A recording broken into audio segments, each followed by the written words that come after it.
selamat datang semuanya. Apa kabar hari ini?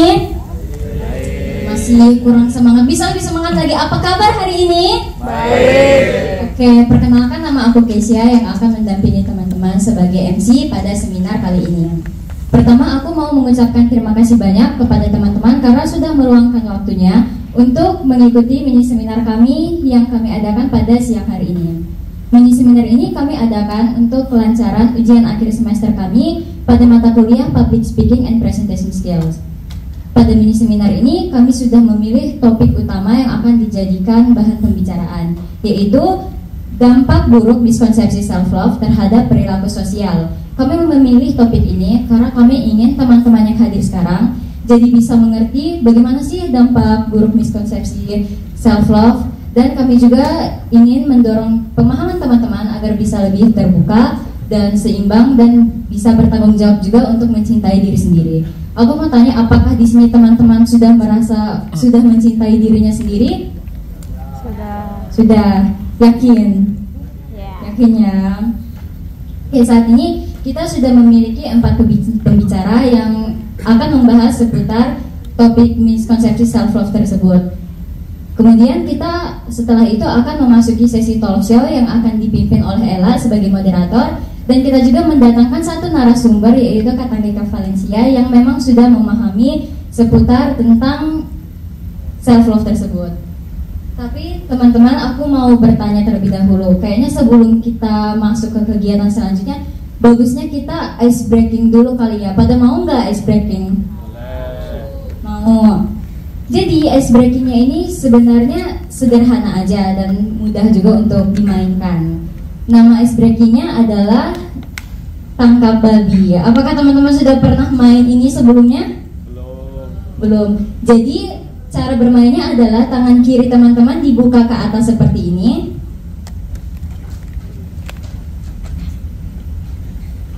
Ya, buka ke atas. Sedangkan telunjuk kanan teman-teman ditaruh di atas telapak tangan teman-temannya.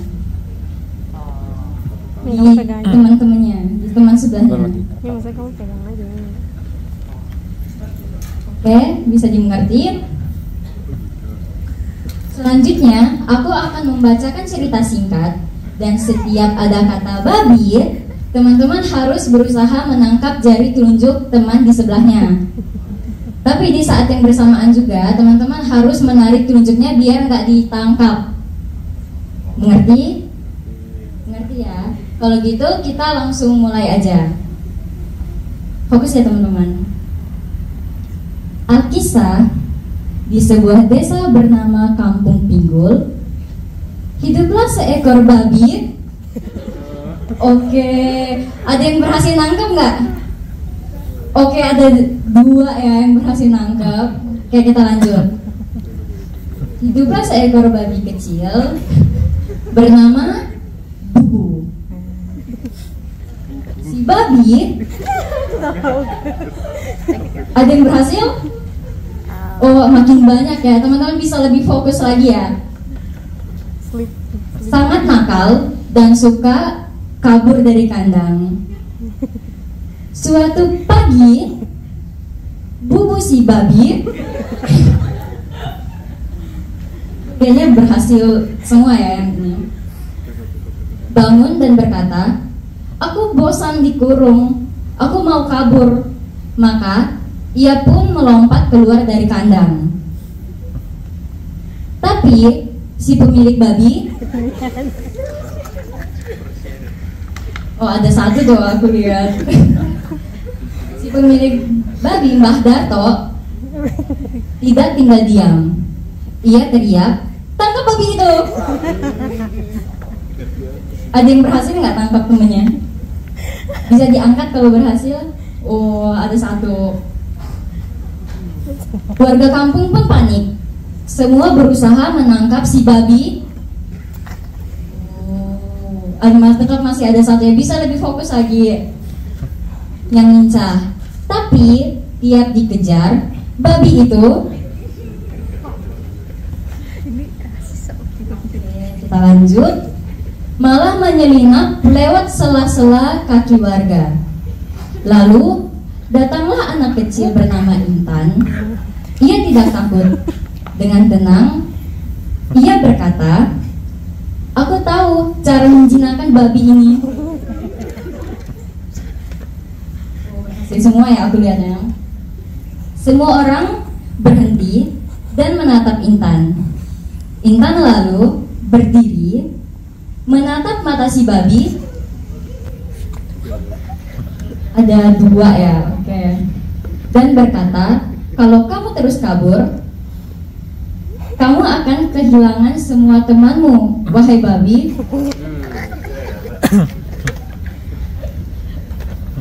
Si babi tersentuh. Oh. Ia akhirnya berhenti, berlari dan masuk kandang dengan sukarela. Sejak saat itu, babi bubu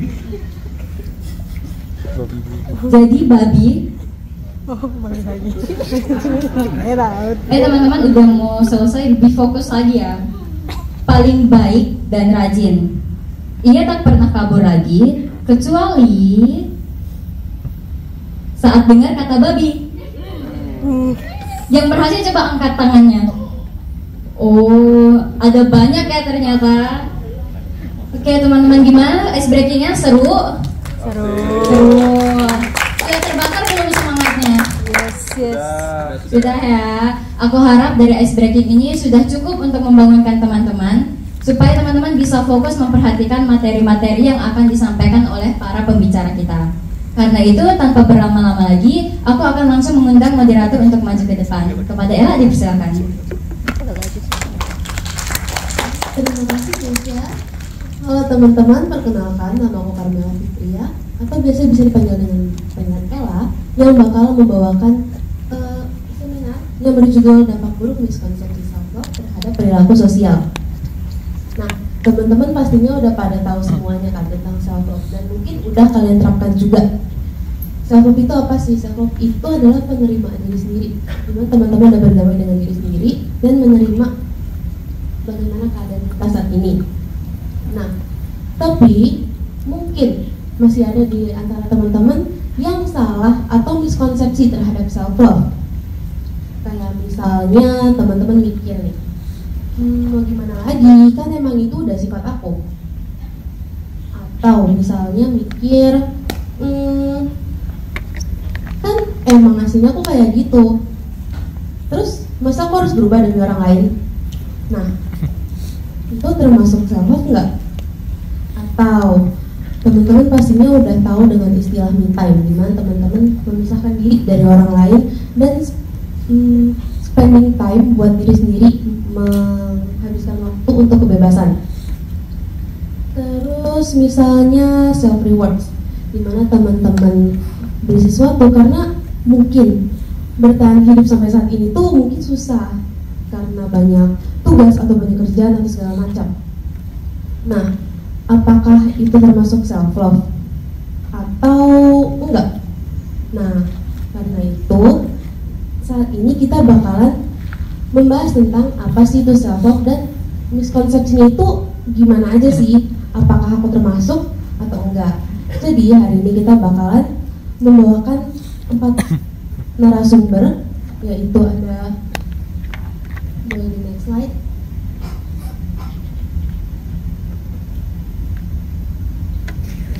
yaitu ada Rizky Azaki, terus ada Lava Jumati, Felix Long, Nelson Oyang, dan Tanisha Valencia. Nah, kan self-love itu lagi gencar-gencarnya ya. Mungkin narasumber pertama boleh langsung membawakan materinya.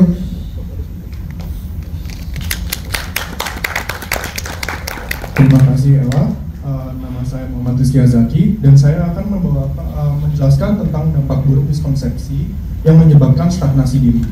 Jadi teman-teman di sini ada yang udah tahu belum stagnasi diri itu apa? Nah, stagnasi diri itu adalah suatu kondisi psikologis di mana suatu individual itu berhenti untuk berkembang di secara emosional dan juga sosial. Boleh next? Jadi ini adalah ciri-ciri dari stagnasi diri.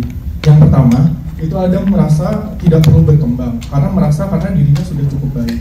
Lalu yang kedua itu menolak kritik, masukan ataupun juga tantangan. Lalu yang ketiga ada sulit beradaptasi pada lingkungan sosial dan juga profesional. Lalu juga ada merasa nyaman dalam kondisi yang sekarang meskipun diri sendirinya itu tidak produktif. Next.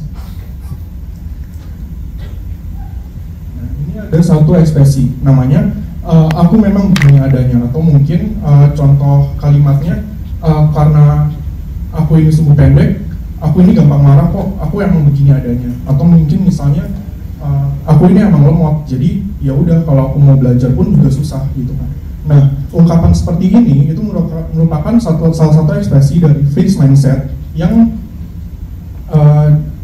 yaitu keyakinan bahwa sifat dan kemampuan itu tidak bisa diubah. Lalu dampak buruknya adalah menolak masukan atau kritik, menolak tantangan atau perubahan, dan juga tidak menyadari bahwa sifat manusia itu bisa dikembangkan lebih lanjut. Next.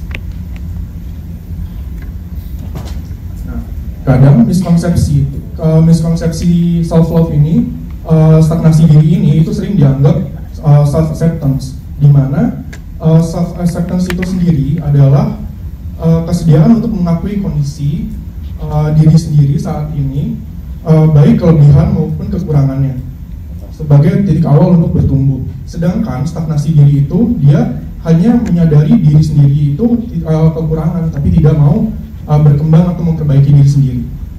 Next. Lalu ini ada tabel perbandingan lainnya. Yang pertama, self acceptance itu menerima diri sendiri dengan komitmen untuk dia itu ingin berubah atau ingin berkembang lebih lanjut. Sedangkan stagnasi diri itu menerima diri sendiri untuk alasan tidak ingin berkembang atau malas-malasan saja. Lalu yang kedua, ada terbuka terhadap kritik dan pembelajaran. Sedangkan stagnasi diri itu menolak kritik atau perubahan karena merasa dirinya sudah cukup. Yang ketiga, ada refleksi diri aktif, di mana meskipun kita sudah cukup, biasanya meskipun kita sudah merasa cukup, biasanya kita juga tetap harus evaluasi diri dan refleksi untuk gimana caranya lebih baik daripada hari ini di kemudian harinya. Sedangkan untuk stagnasi diri itu dia karena nggak mau berubah, dia nggak bakal evaluasi dirinya sendiri. Next. Lalu ini adalah bahaya dari self acceptance tanpa evaluasi diri. Yang self acceptance sendiri tanpa refleksi dan evaluasi hanya akan menciptakan ilusi penerimaan diri. Ini adalah bentuk pembenaran untuk tidak berubah yang berdampak pada kurangnya empati terhadap orang lain, konflik sosial karena akan beradaptasi, dan juga rendahnya motivasi untuk berkembang dalam hubungan, pekerjaan, dan juga kehidupan pribadi.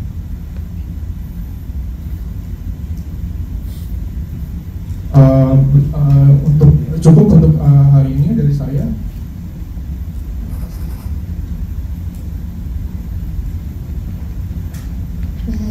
Tadi udah membahas tentang stagnasi diri ya. Nah, stagnasi diri itu berarti berada di zona nyaman kan. Nah, ada nggak sih cara untuk mengidentifikasi apakah kita sedang berada dalam zona nyaman dan ternyata mungkin kita sedang mengalami stagnasi diri itu sendiri. Soalnya kan biasanya kita suka nggak sadar ya kalau kita kayak gitu. Mungkin boleh dibahas. Tadi kan saya sempat ngomong ya, kalau stagnasi diri itu karena dia ada di zona nyaman, dia kan nggak bakal tahu kalau dia tuh butuh perubahan atau dia ingin evaluasi dirinya, refleksi atau ingin berkembang lebih lanjut. Mungkin salah satu solusinya adalah dengan journaling, di mana kalian bisa setiap hari menuliskan apa aja yang kalian lakuin di hari ini, apapun achievement yang kalian dapatkan hari ini. Untuk achievementnya itu nggak harus achievement yang besar. Boleh achievement yang menurut kalian bukan achievement tapi kayak padahal itu tuh udah ada perubahan dalam diri kalian dari sebelumnya. Mungkin dengan journaling tersebut kalian bisa baca lagi di kemudian hari, nanti kalian bisa evaluasi atau refleksi. Oh ternyata hari ini kita udah lebih baik daripada kemarin. Atau mungkin kalian bisa refleksi dengan oh hari ini saya melakukan hal yang seharusnya nggak saya lakukan dan di kemudian hari akan saya perbaiki, begitu. Berarti journaling itu juga bisa membantu untuk improve juga ya. Oke. Kalau dari kamu sendiri pernah nggak sih ngelakuin journaling? Jadi gini, aku tuh pernah ngerasa kalau diri aku stagnasi ya, dimana aku ngerasa udah cukup untuk sehari-hari apa yang aku lakuin itu udah cukup, dan akhirnya aku nggak berkembang sama sekali, dan banyak hal-hal yang harusnya aku lakuin itu jadi kayak terpending dan lain-lain.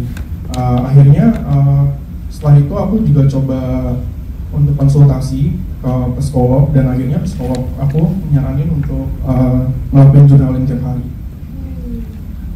Bisa dicoba juga tuh teman-teman buat journaling, karena ternyata journaling itu bisa loh mengembangkan diri kita sendiri. Nah, mungkin kita bisa lanjut ke yang kedua kali ya. Itu bisa kembali. Nah, kan kita bakal membahas nih tentang sifat egois. Mungkin narasumber selanjutnya boleh dipersilakan maju.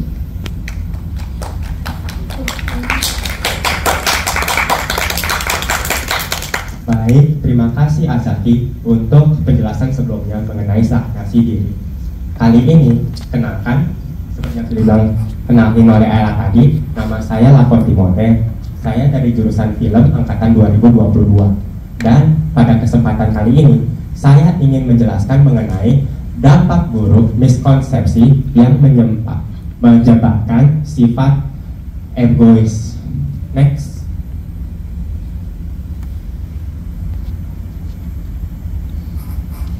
Nah, kalau saya akan menjelaskan dulu terlebih dahulu makna saya antara self-love dan egoisme. Menurut saya, self-love merupakan perawatan, percintaan, dan penerimaan diri sendiri secara mental, fisik, dan emosional. Namun, kebalikannya ada egoisme. Egoisme itu hanya memperdulikan diri sendiri saja, tidak memikirkan mengenai orang lain, dan termasuk itu adalah teman ataupun keluarga. Boleh di next. Kita akan masuk pada bahasan pertama, yaitu self-love sebagai alasan untuk mengabaikan kebutuhan orang lain. Please next. Ini adalah batasan antara self-love dan egoisme. Self-love itu ya melibatkan kesadaran sendiri dan tahu batasannya. Kita sebagai makhluk sosial harus memikirkan orang lain, dan oleh karena itu membutuhkan ruang kepedulian untuk orang lain. Namun kebalikannya ada egoisme. Dia itu tidak memperdulikan atau mempertimbangkan orang lain, dan dia itu berpotensi menciptakan hubungan sosial yang rapuh. Next. Dampaknya terhadap sosial seseorang. Sikap membantu adalah fondasi paling utama untuk membangun masyarakat yang sehat. Tanpa itu, kita akan memperdulikan diri sendiri saja. Dan karena itu kita akan menutupkan diri, menjadi introvert yang bisa dibilang buruk, dan lingkungan kita akan terasingkan. Maka dari itu, kita perlu tindakan untuk membantu orang lain sehingga ia dapat memiliki kontribusi besar terhadap masyarakat dan diri kita sendiri. Thank you. Next.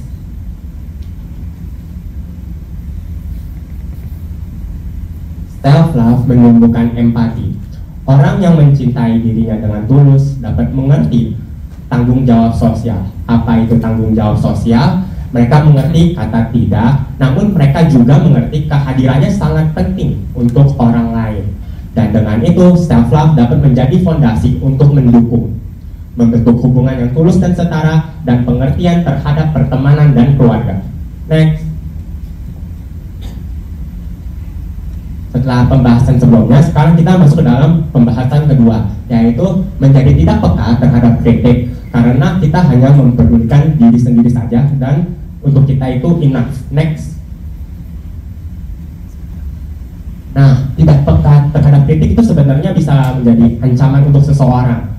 Kritik itu adalah fondasi utama untuk seseorang untuk membangun dan bertumbuh menjadi seorang dewasa yang dapat bertanggung jawab. Namun, kritik juga bisa dilihat sebagai sebuah ancaman, di mana dengan adanya kritik seseorang dapat menjadi lebih defensif dan tidak memperdulikan sekitarnya. Kritik yang konstruktif, yaitu dari teman dekat atau sahabat ataupun keluarga dekat kayak ayah atau ibu, itu berguna untuk mengenali potensi dan kelemahan yang ada, dan caranya untuk menjadi sosok yang lebih baik. Next, batas antara self love dan egoisme. Self love itu hanya menghargai diri sendiri, mau belajar dan berkembang. Namun egoisme memiliki sikap defensif yang terjebak dan menolak adanya kritik atau masukan dari orang lain. Ini sama seperti tadi, namun saya tekankan supaya kalian mengerti bahwa self love itu sangat penting untuk diri sendiri. Dan jikalau kita tidak memikirkan self love itu, dapat menyebabkan hal-hal yang buruk bagi lingkungan seseorang. Next, menerima kritik. Kenapa kita harus menerima kritik? Pertama, kita harus mau memperbaiki diri, kita harus mau berkembang, kita harus memiliki kemauan dan untuk belajar, dan sekali lagi kita harus memiliki sifat yang lebih dewasa. Next, kita sekarang bisa masuk kepada pembahasan saya yang terakhir, yaitu penolakan terhadap tanggung jawab sosial kepada orang lain dengan dalih bukan tugas saya. Next, membantu. Sudah jelas membantu sangat penting. Kewajiban moral atau etis untuk bertindak demi kebaikan bersama, dan juga tidak untuk kepentingan diri, tetapi untuk kesejahteraan orang lain juga. Next,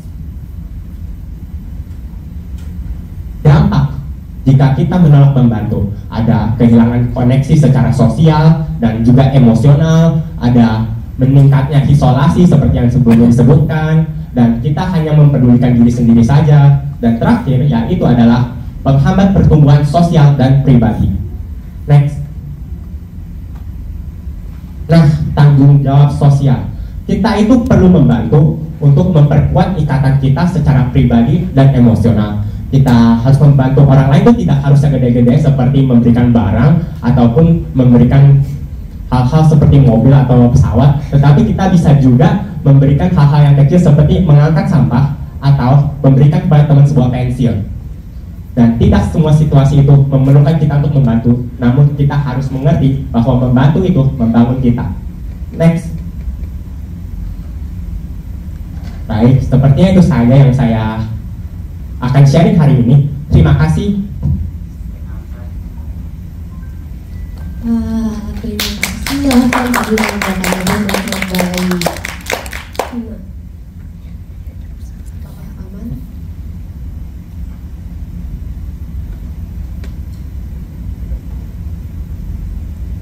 Nah, jadi kan tadi itu ada pembahasan ya tentang egoisme dan ada mention nih tentang hubungan sosial yang rapuh.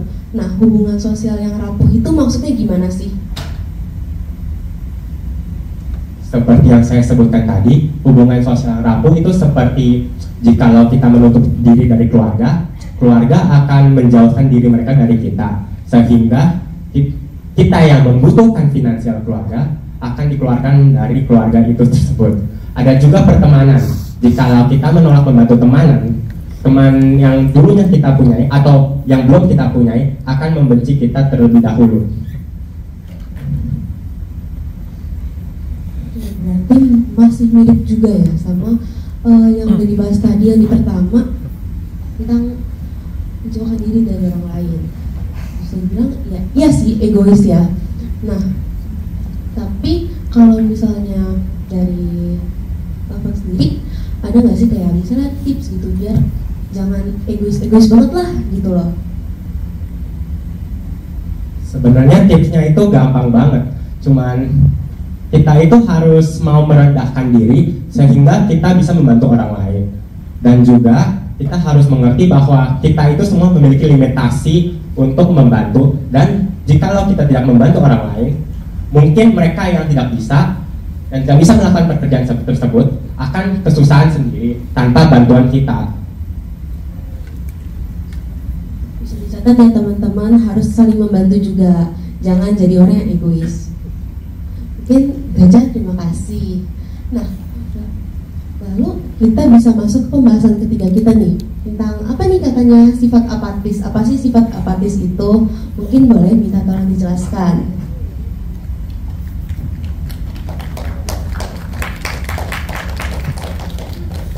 Oke, selamat siang semuanya. Saya Felix dan saya akan membawakan dampak buruk miskonsepsi self love yang menyebabkan sifat apatis. Boleh di next. Nah, sebelumnya teman-teman itu harus tahu dulu apatis itu apa sih? Apatis itu adalah sebuah perilaku seseorang untuk membatasi diri kepada interaksi sosial maupun terhadap tanggung jawabnya pribadinya. Jadi mereka itu memiliki sifat ketidakpedulian terhadap suatu hal, segala hal, dan dia merasa bodoh amat gitu. Nah, teman-teman harus tahu nih dari perbedaan isolate dan me time itu sendiri. Perbedaan yang paling utara itu ada perbedaan loh. Terlihat sama tapi memiliki perbedaan yang jelas banget. Boleh di next. Nah, aku akan membahas dulu tentang isolate. Isolate itu yang pertama itu orang itu tidak tahu untuk mengontrol diri mereka sendiri. Mereka melakukan hal itu untuk kemauan mereka sendiri. Mereka kabur dari masalah atau mereka malah stres gitu. Stres dengan menghabiskan waktu sendiri. Mereka malah jadi kesehatan mental yang terganggu dan mereka juga menutup diri kepada orang lain juga. Boleh di next.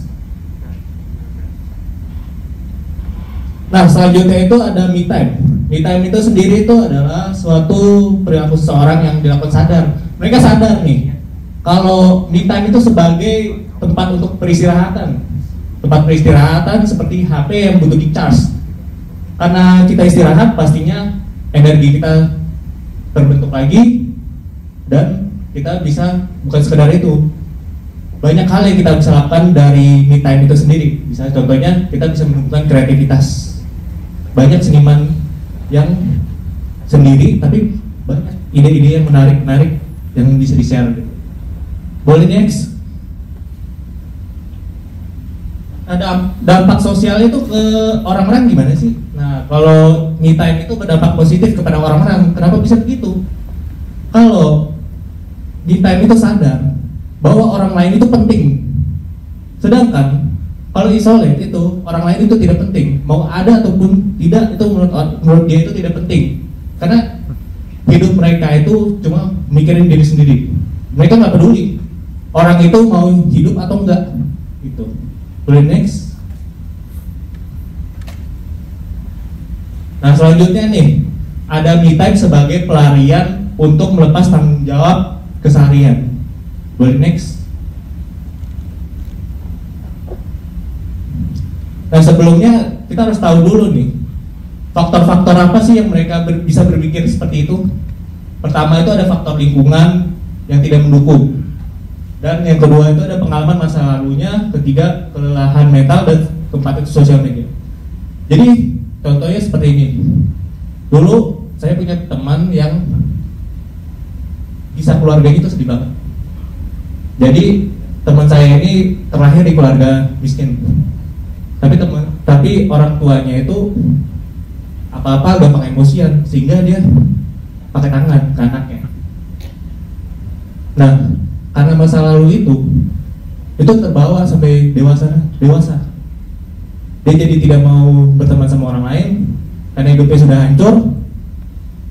Dan sampai sekarang ya, sampai gede ini, dia itu kerja pun ya, itu dia kerja buat diri sendiri.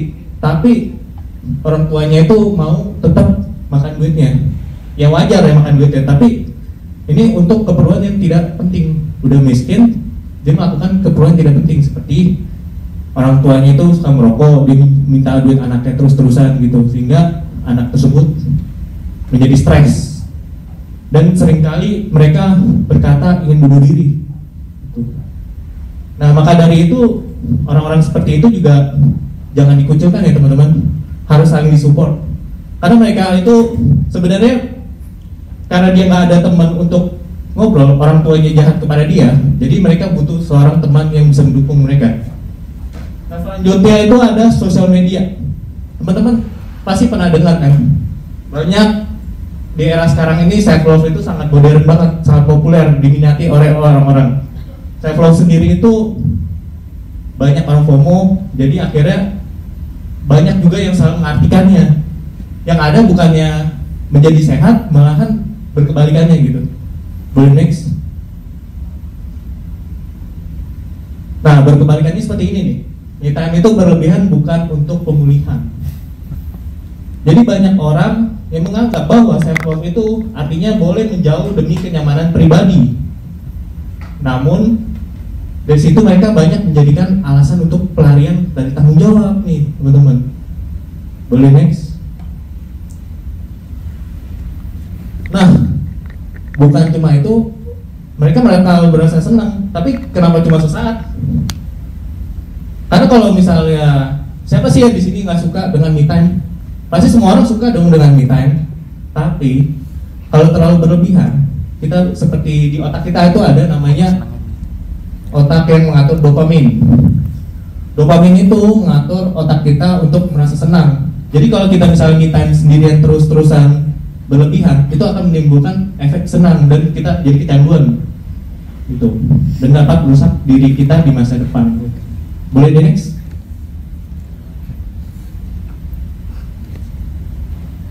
Nah, selanjutnya itu ada kesalahpahaman dalam hubungan keluarga dan pertemanan.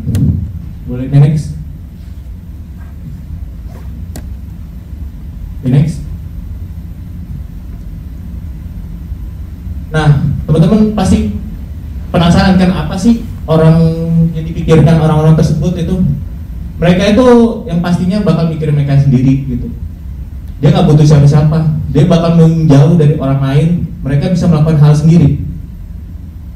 Padahal kita sebagai manusia itu perlu orang lain untuk mendukung kita ke arah yang benar, ke arah yang sukses.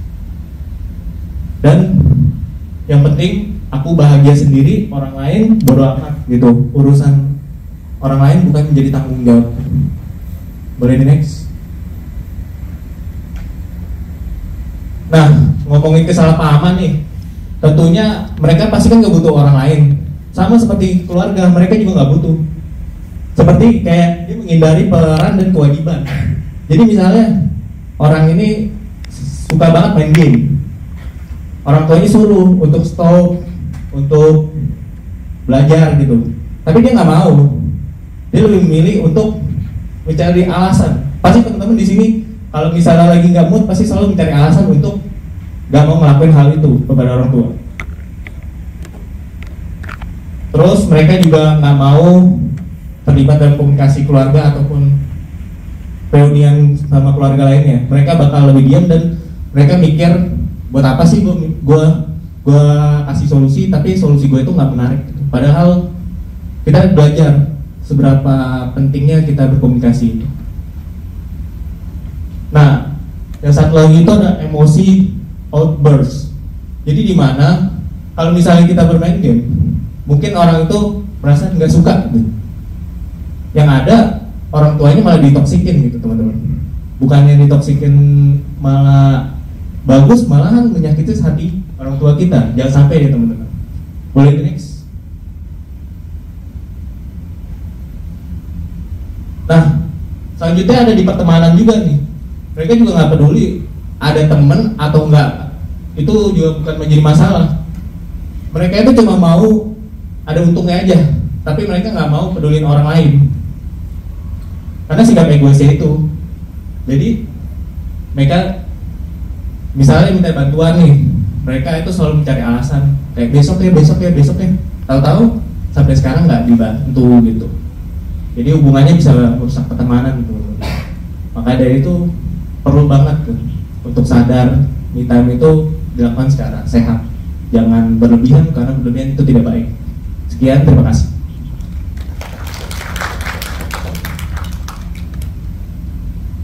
Oke, terima kasih atas materi yang udah dibawakan tadi, Felix.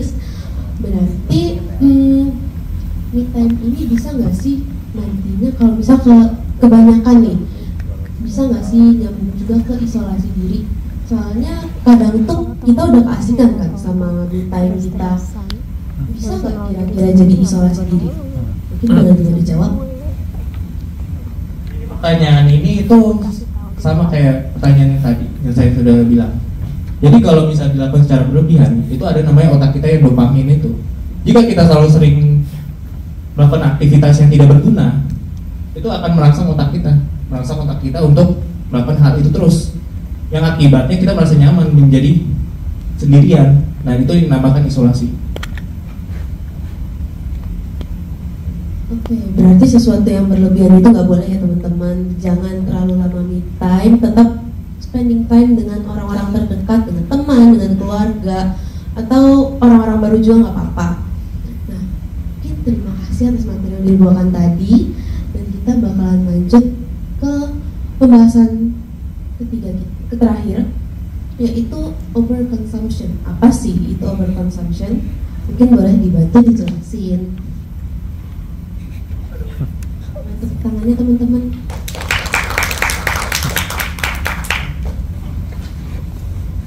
Halo semua. Baiklah. Hari ini hari apa ya? Boleh bantu jawab? Jumat. Hari apa? Jumat. Hah? Jumat. Jumat. Wih, kebetulan banget ya. Besok berarti hari Sabtu ya. Saya yakin dominan dari kita pasti gak perlu menghadiri kegiatan wajib di kampus. Ya seperti kelas gitu, hingga hari Senin atau Selasa. Yang artinya minimal ada 2 hari kita cuma di kosan doang gitu. Ngapain? Well, saya yakin banyak dari kita ada yang mengerjakan UAS atau tugas. Ya, saya bisa menyalahkan sih. Semenjak UAS sudah di-mention beberapa hari lalu gitu, pasti kita semua stres gitu kan. Dan saya yakin setiap kita pasti ada mengisi waktu di UAS dengan bersenang-senang, refreshing, healing gitu. Ada yang cuma bengong,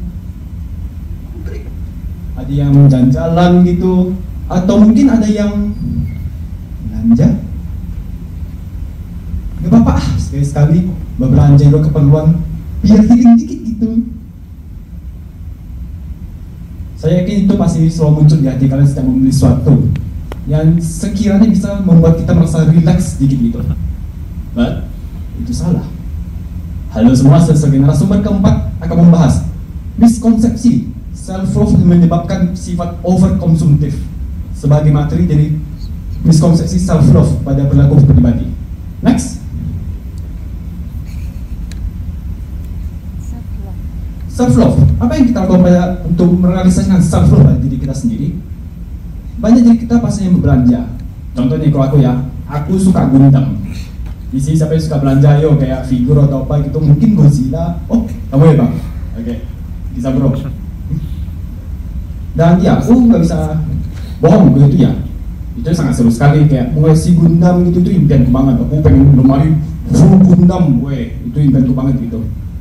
Dan jujur, itu bukan self love sama sekali. Itu hanya kompensasi emosional yang belum keisi. Yap, kalian nggak salah dengar. Itu bukan self love. Self love itu kita peduli terhadap diri kita sendiri. Kita peduli terhadap masa tua kita. Kita bukan peduli terhadap apa yang diri kita sekarang. Masa kita beli Gundam gitu ya? Aku beli Gundam, makan nggak? Kagak, lapar mati dong. Tapi kalau kita makan, kenyang dong. Pasti. Yap. Nah itu mengapa self love itu ya, jika tanpa kontrol tepat akan menyebabkan sifat negatif. Kenapa? Magic sentence, gak apa-apa sekali-sekali doang gitu, itu selalu muncul. Yang menyebabkan kita setiap capek dikit, ya saya jujur, siapa yang betah di area capek gitu, zona capek gitu, saya pengen kabur secepatnya gitu. Yang menyebabkan kalau tidak capek kita mencari solusi. Solusinya apa? Kita berbelanja apa? Ciki, gadget, hiasan karisma, skincare. Kalau mungkin ada yang bakal beli kayak tiket perjalanan gitu ke mamanya gitu kan. Dan yep, itu seru, tapi ya jika dibiarkan itu menjadi sesuatu yang buruk. Kenapa? Jika dibiarkan itu akan membentuk mindset kita. Kita stres kita beli, kita stres kita beli, kita penat dikit kita beli, kita stres dikit kita beli sesuatu yang membuat kita kehibur. Alhasil apa? Kita muncul perilaku hedonisme.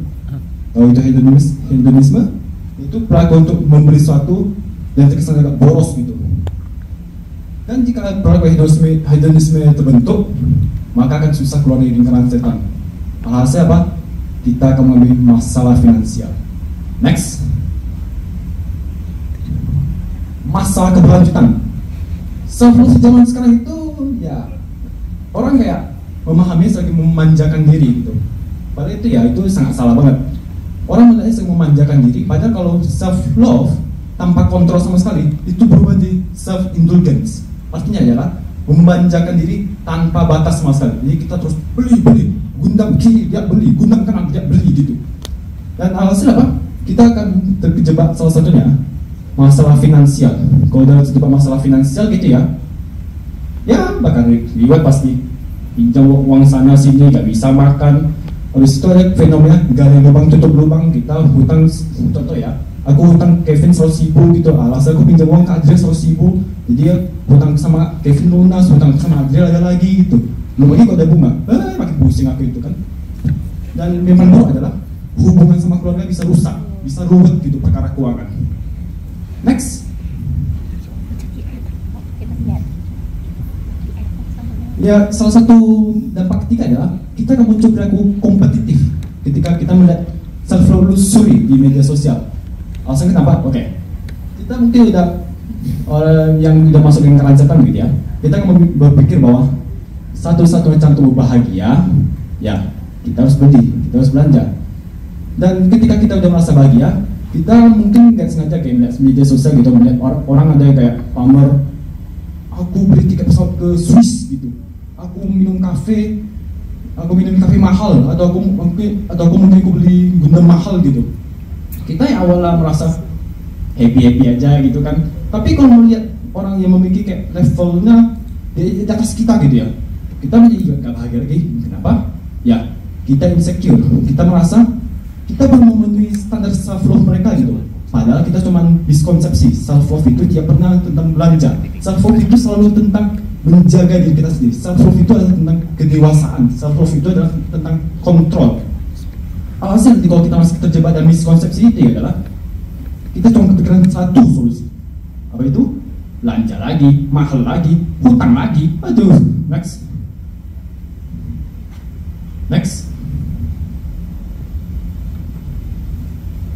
Nah, dampak keempat adalah kita membuat esensi self love itu menjadi amburadul gitu, gak jelas.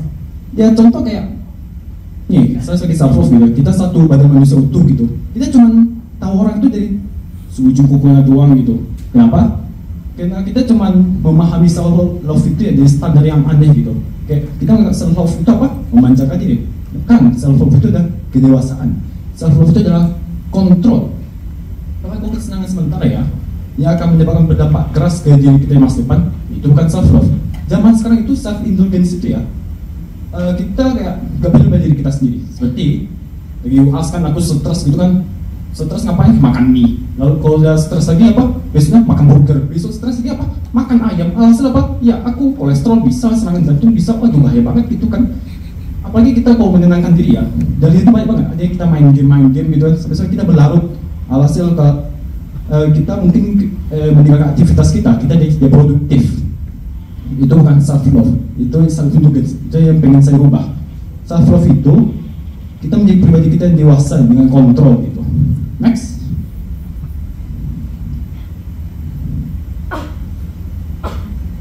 Jadi saya bilang kayak itu, apakah itu relate sama kalian? Mungkin kayak I love myself.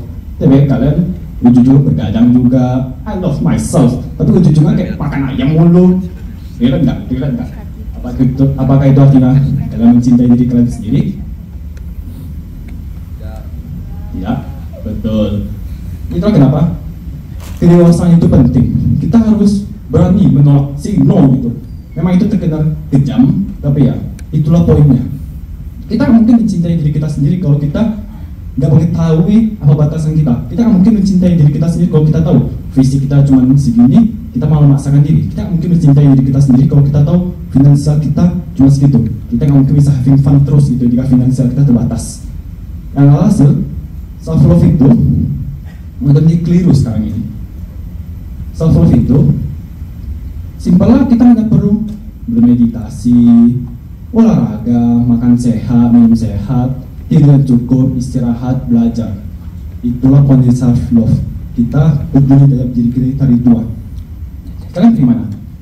Kalian menganggap kalian merealisasikan miskonsepsi self love yang menyebabkan kalian mungkin sorry ya meninggal di usia 30. Serem bukan? Pilih mana? Atau kalau pakai self love sejati, kalian hidup sehat hingga usia 70 dengan mental dan sehat dan fisik masih kuat gitu kan, masih bugar. Kalian pilih mana? 70 atau 30? 70 kan? Nah, itulah poin self love. Bukan apa yang pikiran kita inginkan, tapi apa yang raga kita butuhkan. Terima kasih.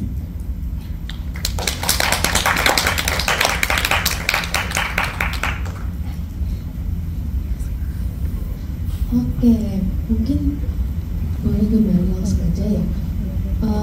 Terima kasih tadi udah membahas tentang materi barusan. Teman-teman pastinya juga ada yang sering banget self rewards, tapi ternyata semuanya itu bukan self rewards loh. Ada nggak di antara teman-teman yang ternyata itu tuh bukan self rewards, itu self indulgence? Ada nggak di antara teman-teman? Pastinya ada, karena jujur aku sendiri juga masih belum bisa mengontrol itu. Tapi mungkin perlahan-lahan nanti kita bisa mencoba untuk belajar biar nggak melakukan hal itu lagi. Nah, kayaknya kalau lihat-lihat nih teman-teman juga udah mulai, mungkin udah masuk jam makan siang juga ya. Mungkin yang udah capek boleh stretching dulu sebentar, boleh berdiri dulu, mungkin capek duduk atau gimana. Kasih waktu sebentar untuk stretching, karena setelah ini kita bakal memasuki talk show yang pastinya seru banget. Teman-teman bisa tahu tentang lebih banyak tentang self love dan miskonsepsi self love itu sendiri apa aja sih, karena sebentar lagi kita bakalan mendapatkan ahlinya yang masuk. Mungkin Mbak Tainka Valencia boleh dipersilakan masuk.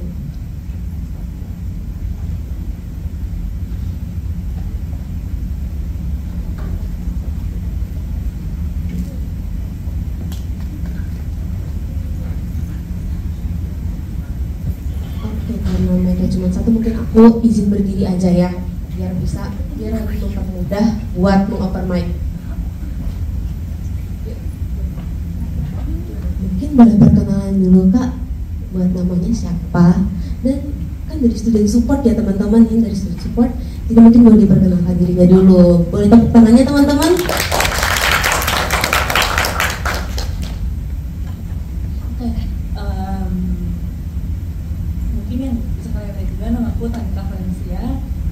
Atau kalian juga bisa panggil aku Valen, aku panggil juga boleh. Aku dari student support, ya betul, aku juga merupakan anggota pansel Sebaya Gen 9 nih. Jadi ya aku juga anak Ilkom tahun angkatan 22. Jadi ya kenal semuanya. Dikenal Kak Tanika. Aku mau nanya-nanya sedikit nih, kan Kak Tanika ini dari student support, pastinya udah sering ketemu sama banyak orang, terus mendengarkan banyak cerita. Nah, aku tuh mau nanya dikit nih, kalau dari Kak Tanika sendiri, self love itu artinya apa sih? Mungkin boleh dijelaskan ya? Mungkin tadi teman-teman yang lain juga udah pada jelasin kalau self love itu tentang gimana sih kita menerima diri kita sendiri, tapi yang perlu dicatat adalah ketika kita udah menerima diri kita sendiri secara penuh, itu nggak berarti sampai situ aja. Kita masih tetap harus apa ya? Masih harus tetap merasa bergaya, masih harus tetap merasa kita harus berkembang. Jangan berkembang gitu, berarti kan artinya kita bikin diri kita lebih baik ketimbang kita yang kemarin, gitu kan. Jadi ketika kita self love itu nggak berarti sampai oh yaudah kita emang begini, saya emang begini, saya emang begitu. Tapi ada beberapa poin yang juga kita harus kembangin. Apa sih yang kita nggak bisa, apa sih yang kita maksudnya yang kita perlu ubah tuh apa gitu. Itu sih menurutku.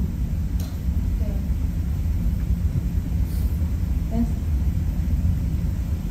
Oke, tadi kan udah dijelasin sama teman-teman juga ada miskonsepsi.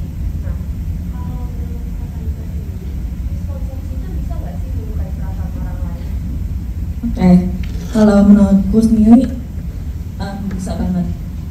Self love sendiri itu masih fine aja. Tapi kalau dia miskonsepsi itu bisa banget.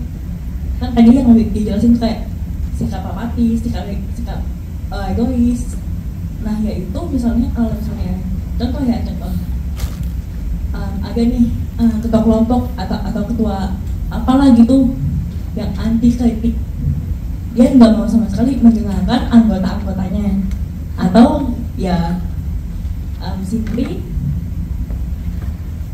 mau menang sendiri gitu. Nah itu kan bisa mungkin bikin anggota-anggotanya dalam mungkin belajar ataupun mengajukan project itu bikin nggak nyaman, dan malah bikin mungkin bisa musuhan. Iya betul, membuat musuhan juga. Teman-teman juga ada yang pernah ikut organisasi dan mungkin mengalami itu. Berarti emang nyata ya adanya. Nah, tapi dari Kak sendiri dari studi support itu tuh ada nggak sih kayak case dari yang tadi miskonsepsi self love itu ada nggak sih yang terjadi yang paling banyak dari gitu? Case itu apa sih? Atau di luar dari yang sudah dijelasin sama teman-teman juga boleh. Oke, kalau dari student support sejauh ini aku masih belum menemukan ya, soalnya aku yakin teman-teman di student support semua paham apa dia self love, apa dia self love yang nggak toxic gitu. Tapi mungkin kalau dari pengalamanku sendiri itu agak sih sih sebagai disabilitas itu sering banget kasih tahu aku kayak gini, masih banyak kok manusia-manusia lainnya yang nama lainnya yang nggak jauh lebih baik ketimbang kamu, nggak jauh lebih cerdas ketimbang kamu. Tapi mereka nggak pernah kasih tahu aku dengan kata-kata seperti ini, kamu tuh bisa kok jadi kayak teman-teman yang pada umumnya gitu. Nah di sini kan untuk case ini sendiri, ya aku paham mereka mungkin menyemangati aku buat self love gitu. Tapi di satu sisi kalau aku nggak bisa memfilter itu jatuhnya bakalan kayak aku ngerasa lebih baik ketimbang teman-temanku. Nah itu yang apa ya? Menurutku case dari miskonsepsi yang bisa banget terjadi. Nah kalau aku udah lebih baik ketimbang temen-temenku, ya udah aku bisa semena-mena, aku bisa ini bisa itu tanpa mikirin perasaan mereka sama sekali gitu. Ini dibutuhkan juga kontrol diri ya, biar walaupun kita merasa oke, kita bagus, tapi kita juga tetap harus ada kontrol dirinya biar enggak jadi kayak tadi egois atau gimana.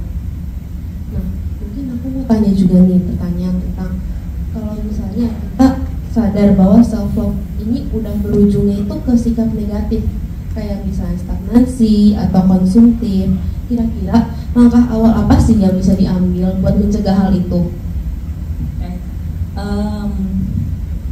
Langkah awal buat mencegah, misalnya kalau kita udah ngerasa oh ini emosi ini udah negatif, yang bisa kita lakukan adalah coba deh cari waktu sebentar buat kayak ya dia kita sendiri, buat kayak entah meditasi atau entah apa. Sebenarnya apa sih yang bikin emosi kita ini negatif? Sebenarnya apa sih yang biasain manusia-manusia di sekitar kita sehingga mereka tuh ngerasa kita tuh nyebelin atau kita apa? Karena kan kalau misalnya emosi kita negatif itu bisa dirasain sama people di sekitar kita. Jadi mungkin kita perlu ambil sedikit waktu buat mikirin sebenarnya yang salah dari kita tuh apa gitu. Emang nggak gampang sih, cuma kita harus kayak menavigasi dulu apa yang sebenarnya kita alamin, apa yang sebenarnya kita mau, apa yang sebenarnya kita rasain gitu. Berarti termasuk kayak refleksi diri ya, bercermin untuk memperbaiki diri sendiri. Nah, kalau menurut kakak sendiri, refleksi diri itu seberapa penting sih? Apakah butuh banget atau mungkin ada teknik atau rutinitas dari yang mungkin Student Support bisa bagikan ke teman-teman sekalian? Refleksi diri itu kalau bisa sih every time ya. Kalau kita tuh sebutnya self talk. Jadi sebisa mungkin kita selesai mungkin ngomongin sama diri kita sendiri. Kita rasain perasaan yang ada, kita rasain pikiran-pikiran kita yang ada yang muncul gitu maksudnya. Nah, tapi itu bakal lebih dibutuhkan kalau misalnya kamu udah melihat satu gejala yang mungkin kok kayaknya udah aneh nih, atau mungkin misalnya kok sikap si ini tuh beda ya sama saya, kok sikap si ini lebih baik ya ke teman saya ketimbang teman saya. Nah itu mungkin di saat seperti itu memang kita butuhkan refleksi diri. Iya betul, nggak selamanya kita yang salah, tapi ada baiknya kita juga melakukan itu, entah kita yang memang bermasalah atau memang teman kita yang emosinya lagi negatif gitu. Nanti harus improve juga teman-teman, bisa selalu merefleksikan diri juga. Kalau kayak tadi yang sebelumnya kan ada dibahas tentang journaling, itu termasuk nggak sih ke tekniknya? Journaling itu juga salah satu refleksi ya, karena kan dengan journaling kita kalau kita cuma sebelum tidur misalnya mikirin hari ini kita ngapain aja ya, hari ini gue ngapain aja sih, itu kayak nggak cukup afdol gitu istilahnya.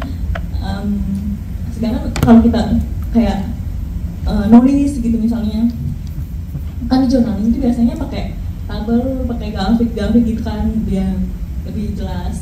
Nah itu tuh kita jadi lebih paham poin-poinnya apa aja sih yang kita mau tulisin, terus apa aja sih yang sekiranya ini kayak something off nih rasanya gitu. Berarti bisa deh teman-teman dicoba journaling atau self talk ya tadi dibilangnya. Nah itu bisa membuat teman-teman lebih memahami diri sendiri, bisa lebih mengenal diri sendiri juga ya. Nah sama mau tanya nih satu lagi, boleh nggak sih kasih pesan yang ingin kakak sampaikan kepada generasi muda tentang pentingnya nih mengenal dan menerapkan self love dengan benar?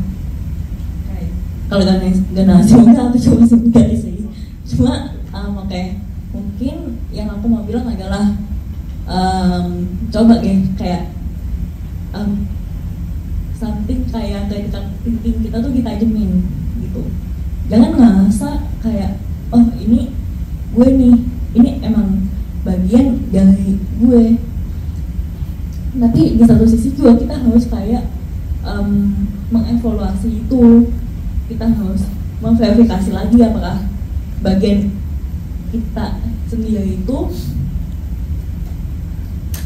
memang bagian dari kitanya, atau memang cuma kayak ya tadi kayak misalnya egoisme kita, atau misalnya sikap apatis kita, itu kita benar-benar harus kritis dalam ngebedainnya gitu. Karena kalau yang dari aku lihat itu bedanya tipis banget antara egoisme tadi kan sama self love. Jadi emang benar-benar apalagi di zaman sekarang yang teknologi itu udah maju banget, kita benar-benar harus kritis dalam dalam mengenali diri kita sendiri sih, itu menurutku. Kita juga tetap harus membatasi diri ya. Nah mungkin itu aja pertanyaan-pertanyaan dari aku. Terima kasih banyak banget Kak karena udah berbagi, udah memberikan ilmu baru buat teman-teman yang ada di sini, yang mungkin bisa lebih mengenal diri mereka sendiri dengan self love. Terima kasih banyak. Sama-sama. Teman-teman, dan mungkin setelah ini karena sesi talk show juga udah selesai, mungkin bisa aku oper kembali kepada MC.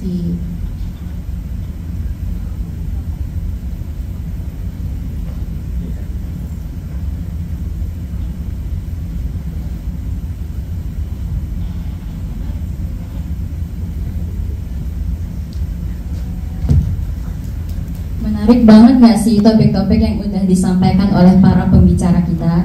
Sekali lagi kita berikan tepuk tangan yang meriah. Sekarang kita sudah berada di penghujung acara. Aku mewakili teman-teman kelompokku mengucapkan terima kasih banyak atas waktu teman-teman karena sudah datang, dan kepada Kak Tangika Valencia juga karena sudah menjadi narasumber kita pada siang hari ini. Aku juga mau mengucapkan permintaan maaf sebesar-besarnya karena masih ada kesalahan kata-kata maupun kesalahan teknis pada mini seminar kami. Sebelum kita berakhir, aku mau ngajak kita untuk melakukan foto bersama. Mungkin bagi teman-teman yang masih di pinggir bisa ke tengah lagi.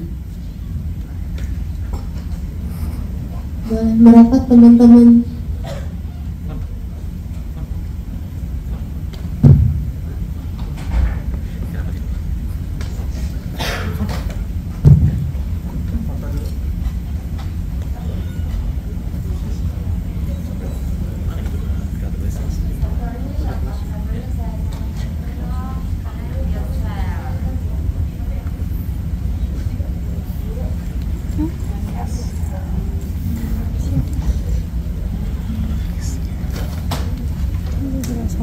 Slay dulu nggak? Slay dan tadi nggak sosok slay dulu nih. Lu denger gue ya, gue sosok slay. Itu dari tadi marah-marah.